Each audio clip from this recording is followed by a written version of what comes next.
तुम्हाला माहीत आहे का, तिळामध्ये शेंगदाणे घालून असा पदार्थ तयार होतो जो की तुम्ही आतापर्यंत कधी खाल्ला किंवा पाहिला नसेल.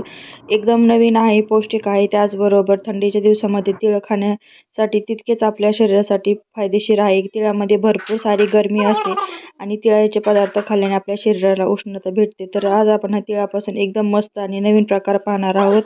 खायला सुद्धा खरंच खूप छान आहे. लवकरच मकर संक्रांती देखील येत आहे. तिळगुळापासून बनवलेले लाडू, आणखीन तिळाच्या वड्या त्याच बनवण्यापेक्षा हा वेगळा आणि नवीन पदार्थ एकदा नक्कीच ट्राय करून बघा. बनवायलाही सोपा आहे, फक्त 5 ते 10 मिनिटात बनतो. चला तर मग सुरुवात करूया. तर हा पदार्थ बनवण्यासाठी ते मी घेतले आहेत तीळ. वाटीच्या प्रमाणात सांगायचं झालं तर हे तीळ साधारणतः 3.5 वाट्या आहेत.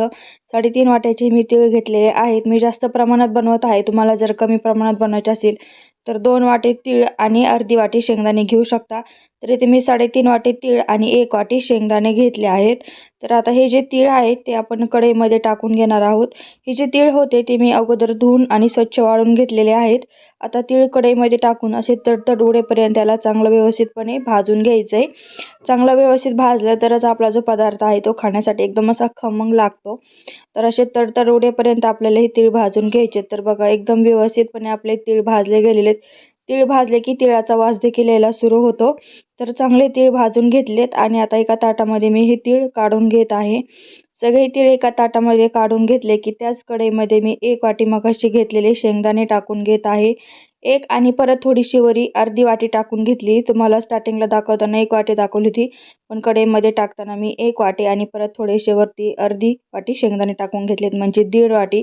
तर शेंगदाणे सुद्धा इथं ओबडधोबड चांगले व्यवस्थितपणे भाजून घ्यायचे. जास्त भाजायचे नाही, तसे कडकडीत करायचे नाहीत. थोडे थोडेच भाजून घ्यायचे. शेंगदाणे सुद्धा भाजून घेतले. दुसऱ्या एका ताटामध्ये थंड करून घ्यायचे. तीळ सुद्धा थंड करायचे.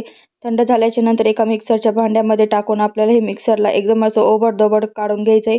मिक्सरला कमी जास्त फिरून घ्यायचं. जास्त बारीक याचा भुगा करायचा नाही. थोडंसं ओबडधोबडच हे ठेवायचे, म्हणजे खाताना दाताखाली आल्याच्या नंतर त्याची चव आणखीन जबरदस्त येते.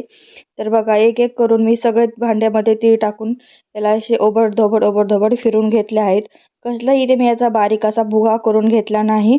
तर एकदम व्यवस्थितपणे हे छान बारीक करून झालं की जे मगाशी शेंगदाणे भाजून घेतले आहेत ओबडधोबड, ते पण आपल्याला या मिक्सरच्या भांड्यात टाकून घ्यायचे. आणि हे सुद्धा आपल्याला जास्त बारीक करायचं नाही. आपण शेंगदाण्याचा कूट करतो बारीक, तसं एकदम अजिबात करायचं नाही. तर हे सुद्धा एकदम असं ओबडधोबडच काढून घ्यायचं आहे. मिक्सरला कमी जास्त स्पीड करूनच हे काढा, म्हणजे व्यवस्थितपणे ते काढता येतं. डायरेक्टली स्पीड वाढून काढलं तर त्याचा एकदम पारासा भुगा आणि चुरा होईल. तर बघा, शेंगदाणे पण काढून घेतले आणि आता या तिळामध्ये मिक्स करून घ्यायचे व्यवस्थितपणे. आता यामध्ये आपण 2 ते 3 सिक्रेट पदार्थ ॲड करणार आहोत. तर इथे मी 2 चमचे मिल्क पावडर टाकली. मिल्क पावडर पूर्णतः ऑप्शनल आहे, पण चव छान येते त्यामुळे टाकली. तुमच्याकडे असेल तर टाका, नसेल तर राहू द्या. आणि 1 वाटी इथे खोबऱ्याचा खीस टाकून घेतला. तुमच्याकडे जर विकतचं डेसिकेट कोकोनट असेल ते सुद्धा तुम्ही त्यामध्ये ॲड करू शकता, किंवा घरचं जे आपलं सुकं खोबरं असतं तेच इथे मी किसून टाकून घेतले आणि ते मिक्स करून घेतलं. यानंतर कढईमध्ये साधारणतः 2 चमचे तूप टाकून घेतलं आणि 1.5 वाटी इथे बारीक गूळ असा किसून किंवा इथे डायरेक्ट गुळ असा कट करून घेतला आहे मी. गूळ टाकला आणि त्यामध्ये अर्धी वाटीला कमी पाणी यामध्ये टाकून घ्यायचं आणि चांगलं व्यवस्थितपणे मिक्स करायचं. गूळ हा पूर्णपणे विरघळून घ्यायचा. इथे आपल्याला गुळाचा पाक करायचा नाही, फक्त गूळ विरघळून घ्यायचा. गूळ विरघळला की लगेच हे मिश्रण आपल्याला जे आपण मगाशी तीळ आणि शेंगदाण्याचं काढून घेतले ना, ते यामध्ये घालून घ्यायचं आणि मिक्स करायचं. मिक्स केलं की लगेच हे पटकन मिक्स होतं, याला जास्त वेळ पण लागत नाही. अगदी 2 मिनिटात हे सगळं जे मिश्रण आहे एकदम असं पटकन व्यवस्थितपणे मिक्स होतं आणि कोरडं व्हायला चालू होतं. तर बघा, तुम्ही पाहू शकता किती पटकन मिक्स झाले.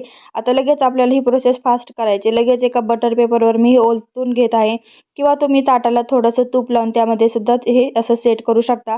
पण मी थोडीशी वेगळी पद्धत वापरून हे आज ट्राय करणार आहे.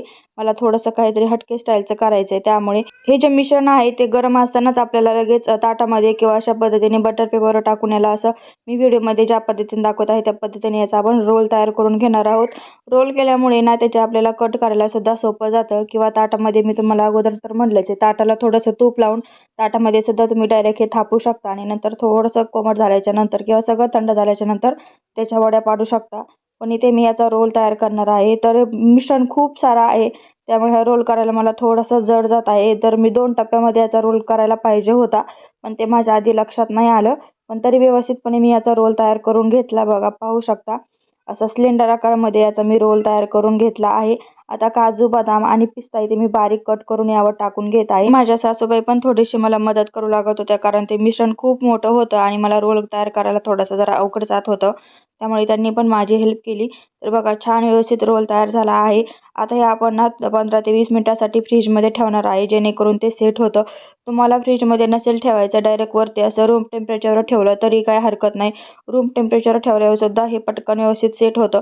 पण मला थोडीशी घाई होती, त्यामुळे मी 15 ते 20 मिनिटासाठी फ्रीजमध्ये ठेवलं. तुम्ही सुद्धा फ्रीजमध्ये ठेवू शकता, म्हणजे पटकन सेट होतं. आणि 15 ते 20 मिनिटानंतर मी बाजूला काढून घेत आहे आणि याच्या वड्या पाडून घेत आहे. तर बघा एकदम असं खुसखुशीत जिभेवर ठेवताच विरघळणारी आपली तीळ शेंगदाण्याची वडी बनवून तयार आहे. लवकरच मकर संक्रांती देखील येत आहे. तिळगुळाचे लाडू, तिळापासून भरपूर आपण पदार्थ बनवतो. याआधी सुद्धा मी तिळगुळाचे भरपूर सारे पदार्थ अपलोड केलेले आहेत. नसतील पाहिले तर एकदा नक्की जाऊन बघा. आणि ही जी तिळगुळ आणि शेंगदाण्याचा रोलची रेसिपी आहे, ती सुद्धा तुम्ही एकदा नक्की ट्राय करा. तिळाचे लाडू सुद्धा यापुढे फिके पडतील अशी ही आपली रेसिपी आहे. रेसिपी कशी वाटली नक्की सांगा. चॅनलवर नवीन आला असाल तर चॅनलला एक लाईक, सबस्क्राईब, शेअर केल्याशिवाय जाऊ नका.